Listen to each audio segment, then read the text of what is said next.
Assalamualaikum warahmatullahi wabarakatuh. Innal hamdalillah nahmaduhu wa nasta'inuhu wa nastaghfiruh wa na'udzu billahi min shururi anfusina wa min sayyiati a'malina. Man yahdihillahu fala mudilla lahu wa man yudlil fala hadiya lahu. Wa ashhadu an la ilaha illallah wahdahu la syarika lahu wa ashhadu anna Muhammadan abduhu wa rasuluh. Ya ayyuhalladzina amanu taqullaha haqqa tuqatih wa la tamutunna illa wa antum muslimun. Ya ayyuhan nasu taqu rabbakumul ladzi khalaqakum min nafsin wahidah wa khalaqa minha zawjaha wa batha minhuma rijalan katsiran wa nisaa'a wattaqullaha alladzi tasaaluna bihi wal arham innallaha kana 'alaikum raqiba. Ya ayyuhalladzina amanu taqullaha wa qulu qawlan sadida yuslih lakum a'malakum wa yaghfir lakum dhunubakum wa man yuti'illaha wa rasulahu faqad faza fawzan 'azima. Amma ba'd, fa inna asdaqal hadithi kitabullah wa khairal hadi hadi Muhammadin sallallahu alaihi wasallam wa syarrul umuri muhdatsatuha wa kullu muhdatsatin bid'ah wa kullu bid'atin dhalalah wa kullu dhalalatin finnar. Ma'asyiral muslimin, ikhwani fillah, rahimani wa rahimakumullah. Alhamdulillah, segala puji bagi Allah Subhanahu wa taala yang mempertemukan kita kembali di majelis yang mulia ini, melanjutkan pembahasan kitab Al-Aqidah At-Tahawiyah yang disusun oleh Al-Imam Abu Ja'far At-Tahawi rahimahullahu ta'ala dengan syarah atau penjelasan dari Asy-Syaikh Abdul Aziz Ar-Rayyis hafizahullahu ta'ala.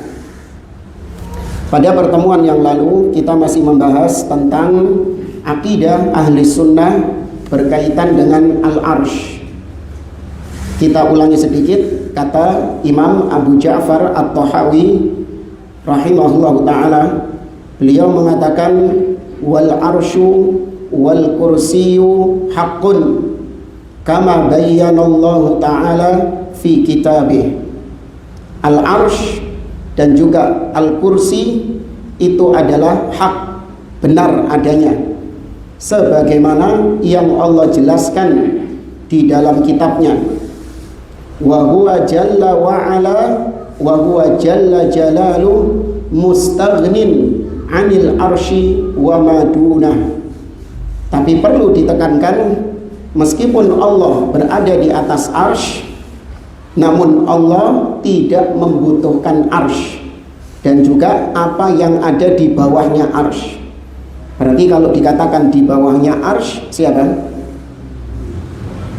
Semua makhluk. Karena arsy adalah apa kemarin? Makhluk yang paling tinggi.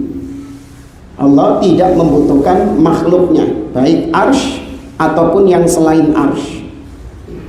Muhitun bi kulli syai'in wa fawqahu. Allah Subhanahu wa ta'ala itu meliputi segala sesuatu.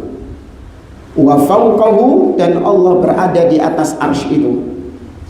Wa qad a'jaza 'anil ihatati khalqahu, dan Allah Subhanahu wa ta'ala menjadikan makhluk-makhluknya tidak mampu untuk meliputi Allah Subhanahu wa ta'ala. Ya, ini yang dikatakan oleh Imam At-Tahawi rahimahullah ta'ala, dan sudah kita bahas beberapa poin-poin yang berkaitan dengan Al-Arsh sampai pada ucapan Syekh Abdul Aziz Ar-Rayyis, al-mas'alatul khamisah, masalah yang kelima. Ajma'a ahlul bidah ala adami itsbati uluwillah. Ahli bid'ah mereka sepakat untuk tidak menetapkan ketinggian Allah Subhanahu wa ta'ala. Minal jahmiyati, dari kalangan Jahmiyah, wal mu'tazilati, dan kalangan Mu'tazilah, wal Asy'ariyah, dan dari kalangan Asy'ariyah, wal Maturidiyah, dan juga dari kalangan Maturidiyah. Jadi 4 kelompok ini, Jahmiyah, Mu'tazilah, Asy'ariyah, Maturidiyah, mereka sepakat menolak apa? Ketinggian Allah. Walahum fi dzalika madzahib. Tapi meskipun mereka sama-sama sepakat Allah tidak di atas, mereka menolak Allah di atas, tapi mereka punya madhab sendiri-sendiri. Faqalu, mereka mengatakan Allahu fi kulli makan illa fawqal arsh. Mereka mengatakan Allah itu di mana-mana kecuali di atas arsy. Ya, jadi Allah itu di mana-mana kecuali di atas arsy. Jadi ahlul bid'ah ini lebih tolerir, yang kita lihat sebagian mereka ini. Mereka itu lebih lunak kepada orang-orang yang meyakini Allah di mana-mana. Mereka biasa saja. Tapi sama yang meyakini Allah di atas arsy, mereka ingkari dengan sekeras-kerasnya. Nauzubillah. Fa innahu laisa fawqal arsy. Kata mereka Allah itu tidak di atas arsy. Ini Jahmiyah ya. Ya, ini kelompok Jahmiyah. Kelompok Jahmiyah mengatakan Allah di mana-mana kecuali arsy. Ya, jadi boleh mengatakan Allah ada di toilet, Allah ada di jalan jagir, boleh. Yang enggak boleh mengatakan Allah di atas arsy. Ini kelompok Jahmiyah. Makanya kelompok Jahmiyah ini dikafirkan oleh para ulama karena sesatnya luar biasa. Amal Mu'tazilah falahum qaulan. Adapun kelompok Mu'tazilah, mereka punya 2 pendapat tentang masalah ini. Al-awwal annallaha fi kulli makan illa fawqal arsy. Pendapat yang pertama mirip seperti pendapatnya Jahmiyah. Allah di mana-mana kecuali di atas arsy. Watsani, pendapat kedua dari kelompok Mu'tazilah mengatakan annahu laisa dakhilal alam wala kharijal alam wala muttasilan bihi wala munfasilan anhu. Kelompok Mu'tazilah pendapat kedua mengatakan Allah itu tidak di dalam makhluk, tidak di luar makhluk, tidak bersatu dengan makhluk, dan tidak terpisah dengan makhluk. Bingung? Podo ya.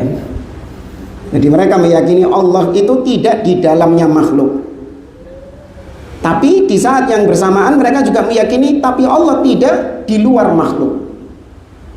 Allah tidak bersatu, muttasil, menempel, terhubung dengan makhluk, tapi Allah juga tidak terpisah dengan makhluk.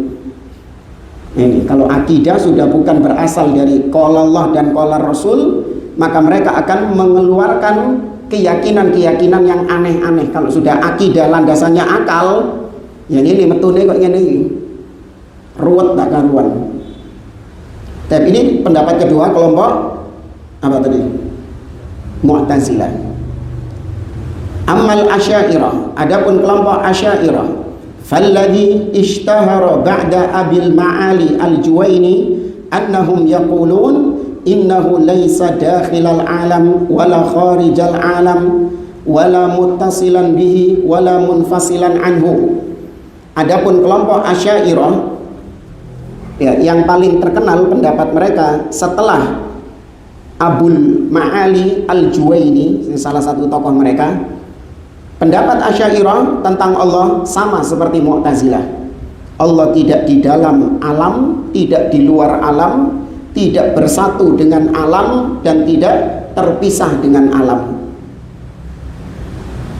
Amal Asy'ariyah al-mutaqaddimun faqad hasala niza'un fi taqriri madhhabihim.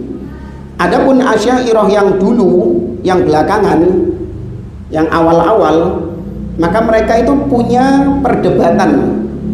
Ya, mereka itu berdebat tentang masalah Allah itu di mana. Fanaqala Sijzi an Abil Hasan Al-Asy'ari annahu qala, Imam As-Sijzi, ya, Imam As-Sijzi punya kitab namanya Risalah As-Sijzi ila Ahli Zabid.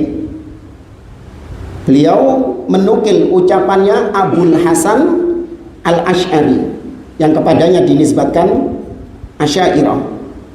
Annahu qala, bahwasanya Abul Hasan Al-Asy'ari mengatakan, innallaha man qala innallaha fis sama fahuwa kafir. Barang siapa yang mengatakan Allah di atas langit, maka dia kafir. Ya, kata Abul Hasan Al-Asy'ari. Wa dzakarahu Sijzi fi risalatihi fi raddi ala man ankara al-harfa was-sawt. Ya, kemudian As-Sijzi membantah hal tersebut. Wali Abil Hasan kalamun yadullu ala annahu yuthbitul uluwa lillah wa kadzalika katsirun minal mutaqaddimin. Dan sebenarnya Abul Hasan Al-Asy'ari itu punya pendapat yang juga menetapkan Allah di atas. Karena memang Imam Abul Hasan Al-Asy'ari ini punya beberapa fase dalam kehidupannya. Yang pertama, beliau fasenya Mu'tazilah selama 40 tahun. Bahkan beliau menjadi tokohnya Mu'tazilah karena terpengaruh dengan ayah tirinya yang bernama Abu Ali Al-Jubai. Ayah tirinya ini pentolannya Mu'tazilah. Maka kemudian beliau berpindah setelah 40 tahun kepada akidahnya Kullabiyah, mengikuti Muhammad ibn Sa'id ibn Kullab. Setelah itu baru kata para ulama beliau mengikuti akidahnya Imam Ahmad bin Hanbal, yaitu akidah as-salaf ahli sunnah. Dan ini dibuktikan dengan karya-karya terakhir beliau seperti Maqalatul Islamiyin, ya, demikian juga Risalah ila Ahli Thagor. Ya, meskipun tetap masih ada residunya, tetap ada debu-debunya, sisa pemikirannya yang lama. Nah, itu wajar. Ya, orang yang bertahun-tahun, apalagi tadi Mu'tazilah 40 tahun, ya, ini menghilangkan secara total itu susah. Ya, illa man rahimallah, kecuali yang dirahmati oleh Allah Subhanahu wa taala. Nah, ini juga kata para ulama pelajaran buat kita. Kalau ada tokoh ahli bid'ah yang baru bertobat, katanya sudah bertobat dari kebid'ahannya, kemudian sekarang menjadi dai sunnah, menjadi dai salafi, jangan langsung direkomendasi. Ya, apalagi baru 1 bulan 2 bulan menyatakan diri sudah bertobat, ya, dari akidahnya yang lama. Jangan langsung dulu, lihat dulu bagaimana. Mungkin yang bertobat itu cuma beberapa poin saja, ternyata poin-poin yang lain ya sik podo ambil keyakinannya yang lama. Ya, ada dai tobat dari ahli bid'ah menjadi ahli sunnah. Orang-orang bilang ini sekarang sudah jadi ustadz salafi. Ya, kok bisa? Iya, sekarang ini untuk melihat sudah nggak maulidan lagi, bahkan dia mengingkari bid'ah-bid'ah tersebut. Ya. Tapi ternyata ketika terjadi fitnah, ikut-ikutan mengkritik pemimpin di depan umum, ya sami rawon. Paham ya? Ya, jadi jangan langsung happy, jangan langsung larut dalam euforia. Wah, akhirnya dikasih panggung, dikasih jadwal ngisi kajian, jangan. Ya, lihat dulu bagaimana dia benar-benar bertobat dari pemikiran lamanya ataukah tidak. Ya, kalau dia bertobatnya cuma sekian persen, ya tetap dia bukan seorang dai salafi. Ya, karena seorang dai salafi itu, seorang ahlu sunnah itu harus mencocoki semua usul akidah salaf. Harus dia menerima semua usul prinsip-prinsip dasar akidah salaf. Nggak boleh dia tolak satu, nggak boleh. Maka sekali lagi Imam Abul Hasan Al-Asy'ari itu punya pendapat yang menunjukkan beliau sebenarnya menetapkan ketinggian Allah. Kadzalika katsirun minal mutaqaddimin. Demikian juga tokoh-tokoh Asy'ari yang lawas, yang belakangan, yang dulu-dulu. Amal Khattabi fakalamuhu dhahirun fi annahu tafwidun wallahu a'lam wa qaribun minhu kalamul Baihaqi. Adapun Al-Khattabi maka dia nampak sekali dia itu mufawwid. Apa mufawwid? Melakukan tafwid, yaitu menyerahkan maknanya kepada Allah Subhanahu wa taala. Apa maknanya tangan? Serahkan kepada Allah. Apa maknanya wajah? Serahkan kepada Allah. Kita nggak tahu maknanya apa. Naudzubillah, itu bahasa Arab kok nggak tahu maknanya ya apa sih? Demikian juga Al-Baihaqi. Wa kalamu Abil Hasan Al-Asy'ari fihi taraddud fayuhtamal annahu yuridul uluwal haqiqi wa yahtamil annahu yuridut tafwid khilafal haqiqah la siyama ma'a kalami Sijzi alladhi naqalahu an Abil Hasan Al-Asy'ari. Nah, ucapan Abul Hasan Al-Asy'ari ini berarti mengandung kemungkinan-kemungkinan. Gimana dia ketika menetapkan Allah di atas, maka berarti di situ mengandung kemungkinan benar-benar Allah di atas. Tapi bisa juga mengandung kemungkinan maksudnya di atas itu adalah yaitu Allah kedudukannya tinggi di atas, kedudukannya bukan zatnya. Seperti yang kita jelaskan di pertemuan yang lalu. Uluwul qadar. Ya, kedudukan Allah tinggi di atas. Amma Ibnu Taimiyah wa Ibnul Qayyim fa innahuma yansibani li Abil Hasan Al-Asy'ari wa mutaqaddimi al-Asy'ariyah annahum yuthbituna al-ulu. Adapun Syekhul Islam Ibnu Taimiyah dan murid beliau Ibnul Qayyim, mereka menisbatkan kepada Abul Hasan Al-Asy'ari dan para tokoh-tokoh Asy'ariyah belakangan yang lawas-lawas, mereka menetapkan bahwa tokoh-tokoh Asy'ariyah itu juga meyakini Allah di atas. Qala Ibnul Qayyim, berkata Ibnul Qayyim, wa awwalu man khalafa fihim Abul Ma'ali Al-Juwaini. Tokoh Asy'ariyah yang pertama kali menyelisihi pendahulunya adalah Abul Ma'ali Al-Juwaini. Ini yang pertama kali menyelisihi Asy'ariyah yang lawas-lawas. Ya, ini tokoh Asy'ariyah yang menyelisihi pendahulunya. Kalau yang lawas-lawas, kata Syekhul Islam Ibnu Taimiyah, kata Ibnul Qayyim, Asy'ariyah yang lawas-lawas, mereka ini masih menetapkan Allah di mana? Di atas. Ya, adapun yang belakangan seperti Al-Juwaini, kemudian Ar-Razi, kemudian As-Sanusi, ya, ada yang punya kitab Ummul Barahin, itu mereka menolak Allah di atas. Dan kemudian kita masuk masalah yang keenam, al-mas'alatus sadisah, itlaqul makani 'ala Allah.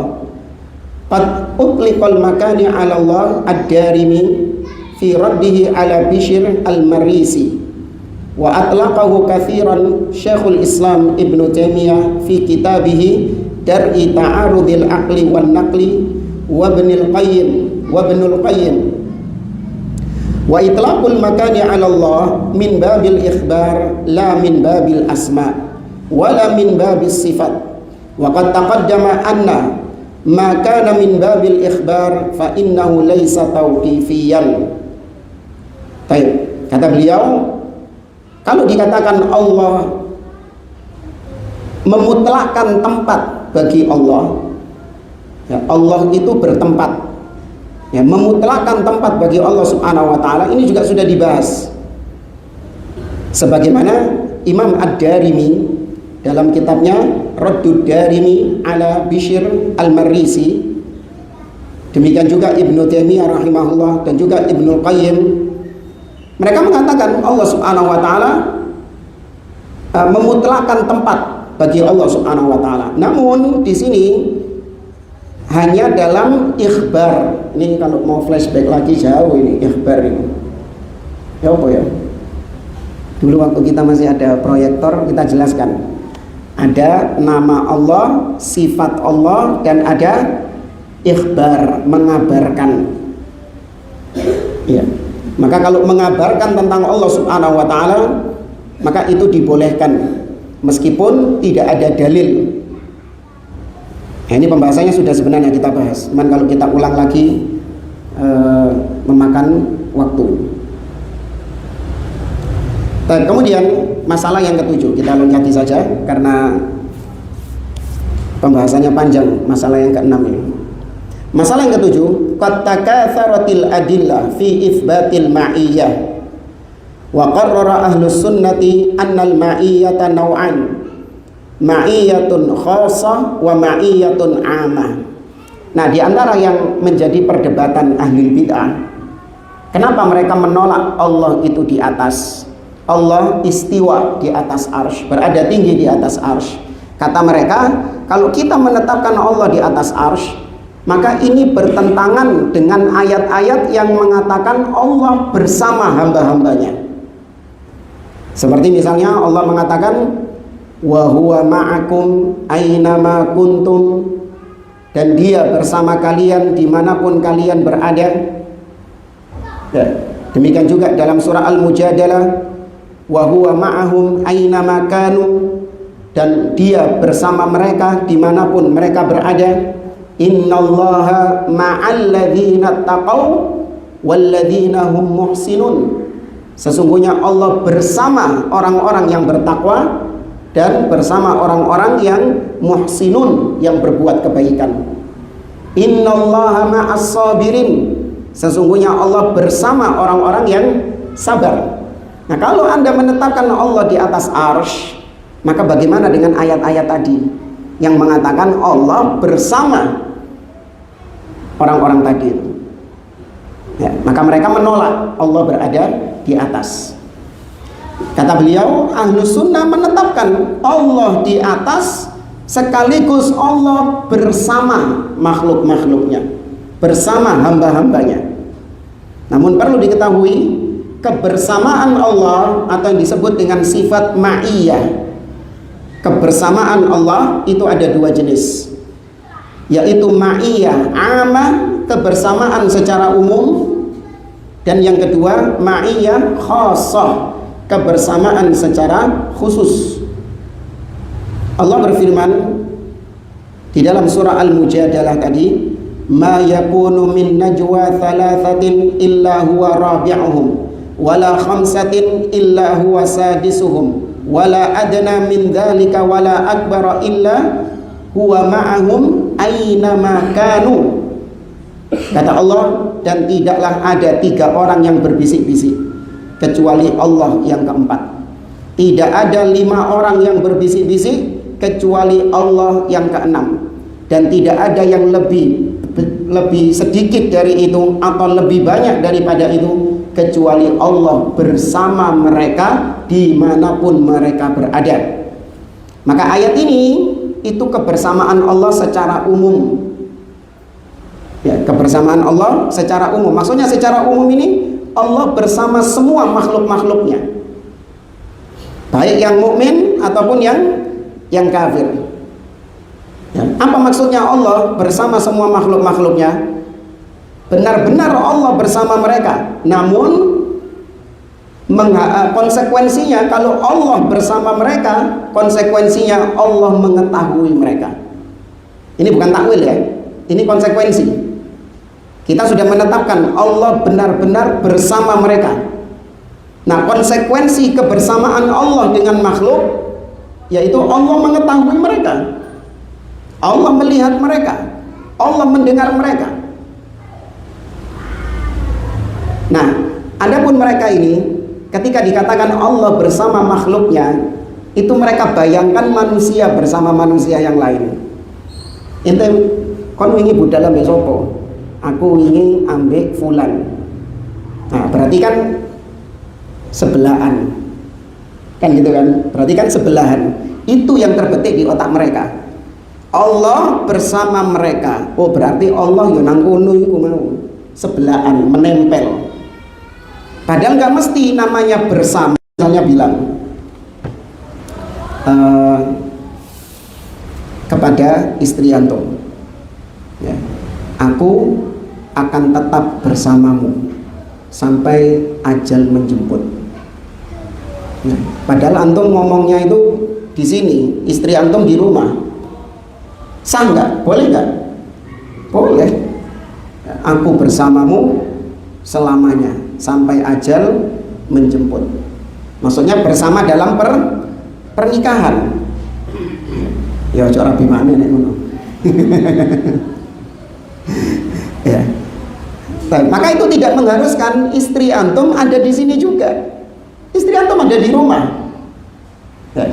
Kemudian juga orang-orang Arab mengatakan sirtu wal qamaru ma'ana. Aku berjalan di malam hari dan bulan itu bersamaku. Apakah bulannya ikut di mobil antum? Duduk depan atau duduk belakang bulannya? Enggak. Antum melakukan perjalanan dari Surabaya ke Jakarta, perjalanan malam. Selama perjalanan dari Surabaya ke Jakarta, bulan itu bersama antum. Ketika antum sampai Jakarta, bulannya juga tetap masih ada bersama antum di atas. Maka antum mengatakan, aku melakukan perjalanan di malam hari dan bulan itu membersamaiku. Apakah berarti bulannya nempel sama antum di dalam mobil? Tidak. Ya, maka kita menetapkan Allah benar-benar bersama makhluk-makhluknya. Benar-benar secara hakiki Allah bersama makhluknya. Cuman tidak sama antara kebersamaan Allah dengan makhluknya, nggak sama dengan kebersamaan kita sekarang ini. Ngerti ya? Itu berlaku bagi semua sifat-sifat Allah. Tetapkan Allah bersama makhluk-makhluknya. Tidak bertentangan dengan Allah tinggi di atas arsy. Nggak bertentangan. Yang membuat bertentangan itu ketika kita menyerupakan Allah dengan manusia, menyerupakan Allah dengan makhluk. Ya opo nang dukur tapi bersama makhluknya. Nah, itu bayangan yang kau pikirkan itu bayangan siapa? Makhluk. Makanya gak dodo. Hilang loh ibu. Bayanganmu tentang Allah seperti makhluk itu hilangkan dulu. Ya, kalau susah kan tak bentuk-bentuk nunda sih. Kadang mereka itu penyakitnya itu. Kenapa mereka menolak sifat-sifat Allah? Karena terbetik di benak mereka sifat-sifat Allah tersebut seperti makhluk. Itu penyakit itu. Nggak tahu apa ininya obatnya itu. Tapi itu tadi kebersamaan Allah secara umum. Wa huwa ma'ahum aina makanu. Dan dia bersama mereka dimanapun mereka berada. Maka ini kebersamaan Allah kepada semua makhluk-makhluknya, baik mukmin ataupun kafir, manusia ataupun jin, Allah bersama mereka. Apa konsekuensinya? Allah melihat mereka, Allah mendengar mereka, Allah mengetahui mereka. Itu konsekuensi, kelazimannya. Sedangkan kebersamaan yang khusus seperti yang Allah sebutkan dalam surah An-Nahl ayat 128 yang tadi kita baca, innallaha ma'al ladzina taqaw wal ladzina hum muhsinun. Ayat yang terakhir. Sesungguhnya Allah bersama orang-orang yang bertakwa dan Allah bersama orang-orang yang berbuat baik. Nah, kebersamaan Allah di sini bukan cuma sekedar seperti tadi, Allah melihat mereka, Allah mendengar mereka, Allah mengetahui mereka, enggak. Tapi kebersamaan khusus di sini adalah konsekuensinya Allah menjaga mereka, Allah melindungi mereka, Allah merahmati mereka, Allah menolong mereka. Ini bukan takwil ya, awas. Ini kelaziman konsekuensi. Contoh, seperti Nabi Musa sama Nabi Harun ketika diutus oleh Allah, idhaba ila fir'auna innahu tagha faqula lahu qawlan layyina la'allahu yatadzakkaru aw yakhsha qala rabbana innana nakhafu ay yafruta alaina aw ay yatgha qala la takhafa innani ma'akuma asma'u wa ara. Kata Allah kepada Harun dan Musa, pergilah kepada Fir'aun, sesungguhnya dia telah melampaui batas, dan katakan kepadanya ucapan yang lemah lembut agar dia sadar dan dia takut kepada Allah. Kata Nabi Musa dan Harun, sesungguhnya kami khawatir Fir'aun berbuat jelek kepada kami. Fir'aun mendolimi kami. Kata Allah, la takhafa, jangan takut, sesungguhnya aku bersama kalian. Nah, kebersamaan Allah dengan Nabi Musa dan Nabi Harun, apakah cuma sekedar mendengar, cuma sekedar Allah mengetahui? Enggak. Asma'u wa ara, aku mendengar dan melihat kalian, konsekuensinya apa? Tak cukup. Ya. Ya, kalian akan aku perhatikan. Ya, aku lindungi, aku tolong kalian dari Fir'aun. Wis ojo kuatir budalo. Itu. Paham ya bedanya kebersamaan secara umum dengan kebersamaan secara khusus. Sama-sama membersamai, tapi konsekuensinya, kelazimannya beda. Kalau orang kafir justru itu menjadi ancaman. Ibarat seperti bos. Seorang bos mengatakan kepada karyawannya, karyawan yang baik dan karyawan yang jelek. Bosnya mengatakan kepada karyawan yang baik, bekerjalah, sesungguhnya aku bersama kalian. Kepada karyawan yang buruk, Allah juga mengatakan seperti itu, kerja, aku bersama kalian. Tapi bagi karyawan yang baik, maksudnya aku bersama kalian di situ adalah, yaitu aku akan selalu, gak cuma sekedar mengawasi, aku akan selalu mengapresiasi kerja kalian. Ya, kalian butuh apa, ngomong. Ya, kalian membutuhkan apa, ngomong, nanti tak tolong. Ya, aku selalu bersama kalian. Tapi bagi pegawai yang jelek, kalimat tersebut menjadi sebuah apa? Ancaman. Wedi deh. Aku bersama kalian, kayak sok macam-macam ini, kayak sok ngentit ini, kayak sok bolos ini, kayak sok turu ini nang kantor gitu. Ngerti ya? Ya, maka bagi orang-orang yang beriman, ketika mendengar ayat-ayat ini, itu kabar gembira bagi dia.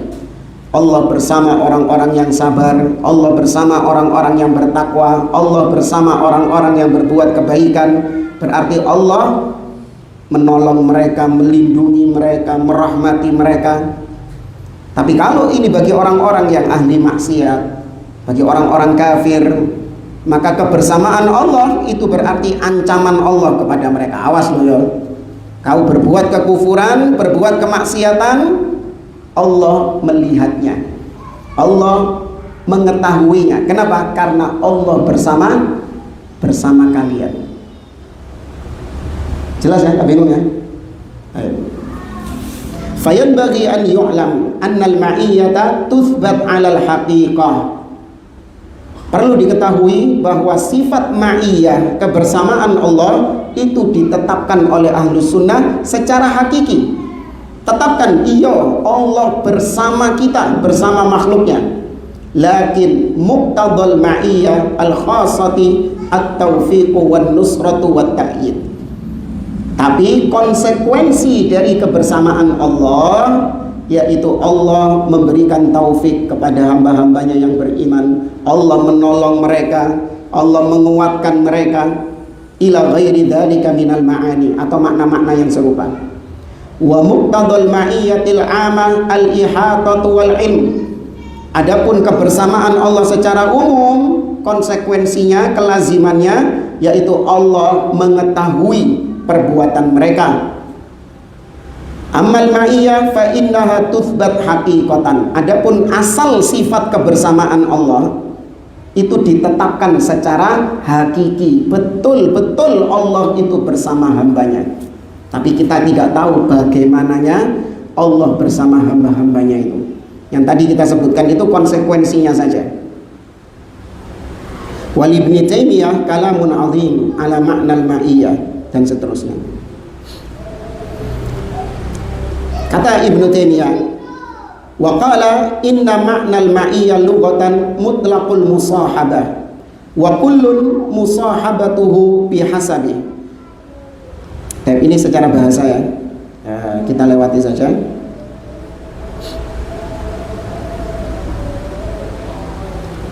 Idza ulima hadza ulima anna adillatal ma'iyyah la tatanafa ma'a itsbatil ulu. Ini juga sudah kita sampaikan. Kalau kita sudah mengetahui kebersamaan Allah tadi, maka kebersamaan ini tidak bertentangan dengan sifat apa? Ketinggian Allah. Enggak bertentangan sama sekali. Tetapkan dua-duanya. Allah tinggi di atas arsy, sekaligus Allah bersama hamba-hambanya dengan sebenar-benarnya, dengan hakiki. Ya, dengan hakiki. Seperti tadi ini juga disebutkan oleh beliau, sirtu wal qamar, aku berjalan di malam hari bersama bulan. Ya, nggak mesti bulannya itu apa? Menempel bersama kita. Kemudian yang berikutnya, al-mas'alatu tsaminah, mirip dengan tadi, la tata'aradu adillatul ulu ma'a adillatil qurb. Ini sama seperti tadi. Sifat yang berikutnya adalah sifat dekat. Ya, Allah dekat dengan hamba-hambanya. Sama seperti sifat kebersamaan tadi. Ini enggak bertentangan. Allah dekat dengan hamba-hambanya, sekaligus Allah di mana? Di atas arsy. Ini enggak bertentangan sama sekali, kata beliau. Fa innal qurba qurban, karena kedekatan itu ada dua, sama seperti tadi.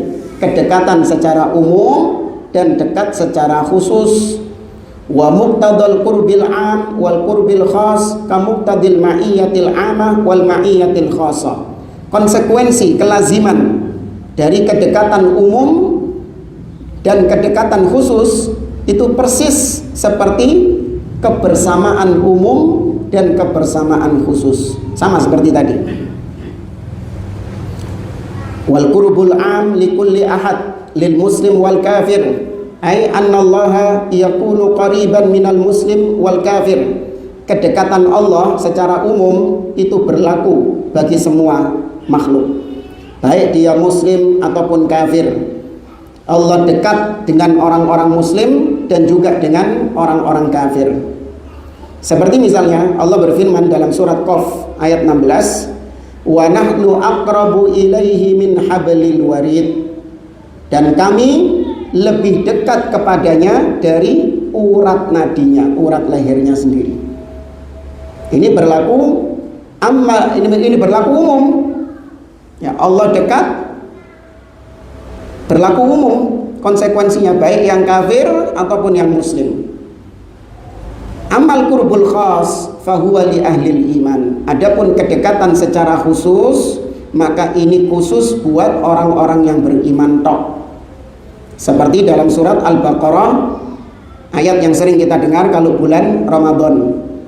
Ya, ada yang tahu? Ayat yang sering kita dengar di bulan Ramadan. Semoga Allah pertemukan kita dengan bulan Ramadan. Ya Pak? Iya, bunyinya ya apa? Ahlus sunnah itu ayatnya, kalau pojok kanan kiri atas nomor sekian nggak penting itu. Yang penting bunyi ayatnya. Wa idza sa'alaka ibadi anni fa inni qarib. Apabila hambaku bertanya kepadamu tentang aku, maka sesungguhnya aku dekat. Nah, kedekatan Allah di sini umum atau khusus? Khusus. Ya, kedekatan secara khusus.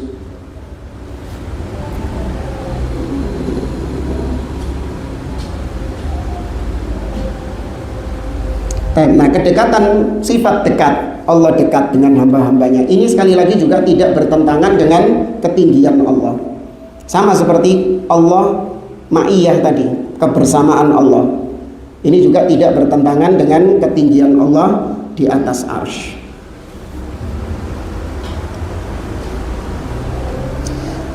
Kemudian al-mas'alatu tasi'ah, masalah yang ke-9.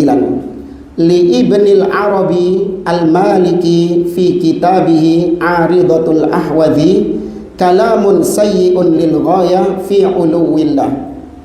Qal man qala bi anna Allah fis sama fa syaykhuhu Fir'aun. Ibnul Arabi, ya, Ibnul Arabi ini sebenarnya ulama Ahlus Sunnah dari kalangan mazhab Maliki, ulama Malikiyah. Tapi dalam masalah asma wa sifat ini dia punya ucapan yang sayyi, kata Syekh, ucapan yang jelek dalam masalah ketinggian Allah. Apa kata dia? Kata Ibnul Arabi, tapi gak dikafirkan ini ya. Yang dikafirkan oleh para ulama itu Ibnu Arabi, gak pakai alif lam. Kalau Ibnu Arabi ini kufur, dikafirkan oleh para ulama. Yang punya kitab Fususul Hikam. yang mengatakan Fir'aun itu masih muslim karena dia di akhir hidupnya mengucapkan la ilaha illallah. Ya. Tapi ini Ibnul Arabi, ada alif lamnya. Ini menyimpang, terutama dalam masalah asma wa sifat. Secara asal dia ahlus sunnah. Kata Ibnul Arabi ini, barang siapa yang mengatakan Allah di atas, maka gurunya adalah Fir'aun, syekhnya adalah Fir'aun. Jadi yang mengatakan Allah di atas berarti gurunya dia adalah Fir'aun. Ini yang dikatakan ucapan yang jelek. Kenapa demikian? Li'annahu huwal qail. Karena Fir'aun mengatakan dalam surat Ghafir ayat 36 sampai 37, wa qala fir'aunu ya hamanu ibni li sarhan la'alli ablughul asbabas samawati fa'attali'a ila ilahi Musa wa inni la'adhunnuhu kadhiba. Dan Fir'aun berkata, wahai Haman, bangunkan untukku mercusuar menara yang tinggi menjulang ke atas, supaya aku bisa melihat Tuhannya Musa, dan aku meyakini Musa itu berdusta. Ini berarti yang meyakini Allah di atas, maka dia niru ucapannya Fir'aun. Kata dia, loh kebalik, Fir'aun kenapa kok pingin bikin bangunan yang tinggi? Karena dia dengar dari Nabi Musa, Musa nyebut-nyebut Tuhan itu di mana? Di atas. Makanya pengen dibuktikan sama dia. Kok ini dibalik? Yang mengatakan Tuhan di atas berarti dia seperti Fir'aun, karena Fir'aun pingin ke atas ngelihat Tuhan. Betul, Fir'aun pingin ke atas ngelihat Tuhan, tapi werutu kondi deh kalau Tuhan di atas. Dari Musa, berarti akidah Tuhan di atas, akidahnya siapa? Musa, bukan Fir'aun. Nah, betul itu ucapannya, kalau nggak salah Imam Ibnu Abil Iz Al-Hanafi yang mensyarah akidah Tahawiyah juga. Bahkan ini syarah yang paling bagus. Beliau mengatakan, man angkara uluwallah fahuwa fir'auniyun jahmi. Barang siapa yang mengingkari ketinggian Allah, berarti dia pengikutnya Fir'aun dan juga pengikutnya Jahmiyah. Wa man athbata uluwallah fahuwa Muhammadiyun Musawiyun. Tapi barang siapa yang menetapkan ketinggian Allah, berarti dia pengikutnya Muhammad, pengikutnya Musa. Wa qad radda alaihi Ibnul Qayyim rahimahullah min aujuh kama fi mukhtasaris sawaid, wa bayyana annahu lam yaqul dhalik illa lima da'ahu Musa ila hadain. Ini sama penjelasan dengan seperti yang saya sampaikan tadi. Adzan.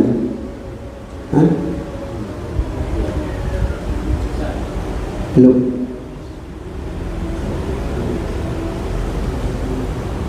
Kurang berapa? 1 menit. 1 menit.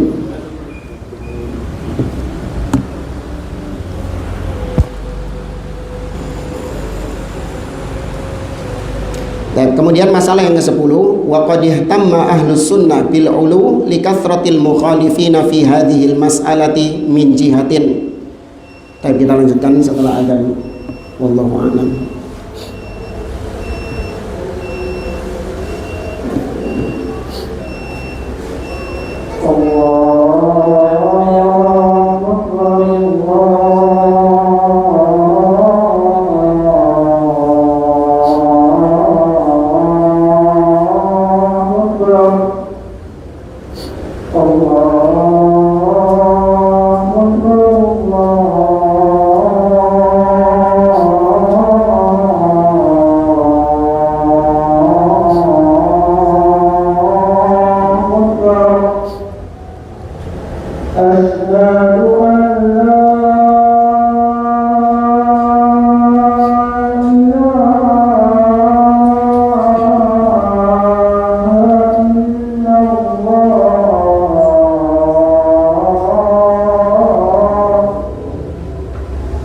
أشهد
Kita lanjutkan masalah yang ke-10. Kata Syekh, qad ihtamma ahlus sunnati bil uluwi li kathratil mukhalifina fi hadhihi al mas'alati min jihatin. Ahlus sunnah benar-benar concern, perhatian tentang masalah ketinggian Allah ini. Makanya orang-orang itu kadang heran, ini kenapa sih ngajinya itu kok malah bahas Allah di mana? Kok malah memecah belah umat dengan pembahasan di mana Allah? Ini orang-orang kafir ini sekarang sudah bisa bikin roket, bisa bikin pergi ke bulan, bisa bikin itu sih debat di mana Allah Subhanahu wa taala. Ada orang-orang yang bilang kayak gitu. Maka kita jawab di sini, Ahlus Sunnah banyak membahas tentang ketinggian Allah. Itu yang pertama karena banyaknya orang-orang yang sesat tentang masalah ini. Dan sesat dalam masalah di mana Allah Subhanahu wa taala ini serius, kesesatan yang serius, bukan kesesatan yang ringan, bukan kekeliruan yang ringan. Ya, ini kekeliruan yang serius. Kenapa? Karena dia banyak mendustakan dalil-dalil di dalam ayat-ayat ataupun hadis. Yang kata Ibnul Qayyim, hampir 2000 dalil yang menetapkan ketinggian Allah di atas. Itu kalau dia tolak, konsekuensinya berat. Ini satu sisi. Wali wuduhil adillati min jihatin ukhra. Dan sisi yang lain, kenapa Ahlus Sunnah itu kok serius membahas tentang ketinggian Allah di atas? Karena begitu jelasnya, gamblangnya dalil-dalil yang ada di dalam Al-Quran dan As-Sunnah. Ya, satu dalil saja itu sudah cukup untuk menetapkan akidah. Apalagi dalilnya, kata Ibnu Qayyim, berapa tadi? Hampir 2000 dalil. Wali'anna fi itsbati uluwillahi uluwidzat tanzihan wa takriman lillahi subhanahu. Dan sisi yang lain, kenapa Ahlus Sunnah sering membahas tentang masalah ketinggian Allah di atas? Karena menetapkan Allah tinggi di atas itu adalah bentuk pemuliaan kepada Allah. Ya kan, bentuk penghormatan kepada Allah Subhanahu wa taala, pemuliaan kepada Allah. Nah, orang yang mengatakan Allah di mana-mana itu pelecehan nggak kepada Allah, kekurangan ajaran kepada Allah. Atau mengatakan tadi Allah tidak di dalam, tidak di luar, tidak bersatu, tidak terpisah. Ngomong aja gak ono. Ngerti ya? Allah tidak di atas, tidak di bawah, tidak di kanan, tidak di kiri, tidak di depan, tidak di belakang. Sama dengan gak ono. Itu mestinya. Iya. Mereka ini kaum yang ingin untuk meniadakan Allah Subhanahu wa ta'ala. Cuman mereka nggak mampu. Hanya mereka pakai kalimat-kalimat filsafat gitu. Allah tidak di atas, tidak di, dan seterusnya. Nauzubillah. Seperti yang kita katakan, kalau misalnya ada orang yang menceritakan bahwa di rumahnya itu ada pohon kurma, ya. Dia mengatakan di rumah saya ada pohon kurma. Oh ya, pohon kurmanya itu ada di mana? Oh, pohon kurmanya apakah ada di halaman rumahmu, atau di dalam rumahmu, atau di depan pagar rumahmu? Di mana? Enggak, pohon kurmanya itu tidak di depan, tidak di dalam, ya, tidak di dalam pagar, tidak di samping rumah, tidak di kanan rumah, tidak di belakang. Terus coba sebutkan sifat-sifatnya pohon itu. Ada batangnya? Enggak ada. Ada rantingnya? Enggak ada. Ada daunnya? Enggak ada. Ada buahnya? Enggak ada. Ya berarti apa? Ngedabrus. Iya. Maka sama mereka yang menolak sifat-sifat Allah. Allah tidak memiliki sifat kalam, Allah tidak berbicara, Allah tidak di atas, Allah tidak punya sifat murka, Allah tidak memiliki wajah, Allah tidak memiliki tangan. Mereka tolak sifat-sifat Allah. Hakikatnya mereka sedang meniadakan Allah Subhanahu wa ta'ala. Karena segala sesuatu yang ada pasti punya sifat, pasti ada sifatnya, nggak mungkin nggak ada sifatnya. Makanya sampai sekarang saya masih memberlakukan tantangan saya, sebutkan sesuatu yang ada tapi dia nggak punya sifat. Antum minta apa kemana punya jawabannya, antum minta sama anak apa, selama anak punya tak kasihkan ke antum, nggak apa-apa. Apa? Sebutkan. Nggak ada. Segala sesuatu yang ada pasti punya sifat, pasti ada sifatnya. Kemudian kata beliau, waqad afrada Ibnu Qudamah fil ulu kitaban sammahu al-ulu. Bahkan ulama banyak menulis kitab khusus yang membahas tentang ketinggian Allah. Di antaranya Imam Ibnu Qudamah Al-Maqdisi. Beliau punya kitab namanya Kitabul Ulu, khusus membahas tentang ketinggian Allah. Wa afrada Ibnul Qayyim kitaban fil ulu sammahu Ijtima'al Juyush Al-Islamiyah. Demikian juga Ibnul Qayyim punya kitab khusus namanya Ijtima'al Juyush Al-Islamiyah, bersatunya tentara-tentara Islam. Wa afrada Adz-Dzahabi kitaban fil ulu. Demikian juga Imam Adz-Dzahabi punya kitab namanya Al-Ulu lil Aliyyi Al-Ghaffar. Maka Ahlus Sunnah sangat perhatian dalam masalah ini. Makanya antum nggak boleh menyepelekan masalah ini. Harus punya perhatian tentang masalah ketinggian Allah Subhanahu wa ta'ala di atas. Namun sangat disayangkan sebagian orang yang menisbatkan diri kepada sunnah, menisbatkan diri kepada salafiyah, sudah mulai luntur memperhatikan masalah-masalah yang penting seperti ini. Ya, sudah mulai luntur. Bahkan sebagian orang yang katanya sudah ngaji sunnah, ya, ketika ditanya di mana Allah Subhanahu wa ta'ala, dia nggak bisa menjawab. Bahkan ustadznya ketika ditanya apakah arsy itu makhluk atau bukan, wallahu a'lam. Ya, ini sudah sangat krisis sekali. Ya, makanya terus Ahlus Sunnah itu gencar mendoktrin kaum muslimin dengan akidah salaf. Terus gencar diedukasi, dididik.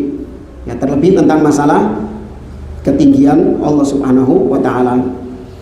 Dan adapun masalah yang ke-11 ini beliau hanya mengomentari tentang Abu Ja'far At-Tahawi, penulis kitab Aqidah Tahawiyah ini, ya, apakah beliau benar-benar menetapkan Allah di atas atau tidak? Karena kalau ucapannya itu masih terlalu global.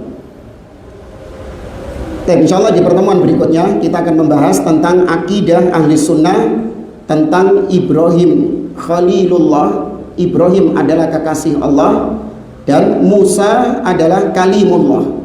Musa adalah kalimullah yang diajak bicara oleh Allah Subhanahu wa taala.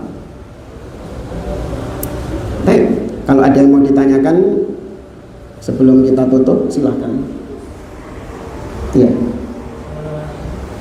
Dari kata Ibnu Mubarak, apakah disebutkan bahwa vaksin Manawat akrab yang menghapus hadir? Apa maksudnya ini? Vaksin Manawat dijelaskan. Enggak apa yang ditanyakan apa? Apakah benar disebutkan kepada Ibnu Mubarak? Oh, wallahu a'lam. Wallahu a'lam. Enggak pernah meneliti ya.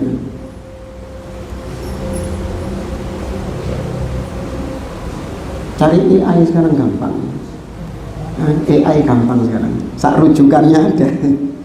Cuman memang harus kita merujuk ke kitab aslinya. Jadi kalau para tulab di zaman sekarang ini dimudahkan dengan teknologi-teknologi, bukan berarti kemudian meninggalkan referensi ilmiah. Jadi kayak AI, Google itu hanya mengarahkan kita ketika menyebutkan referensinya, ya kita rujuk kitab aslinya.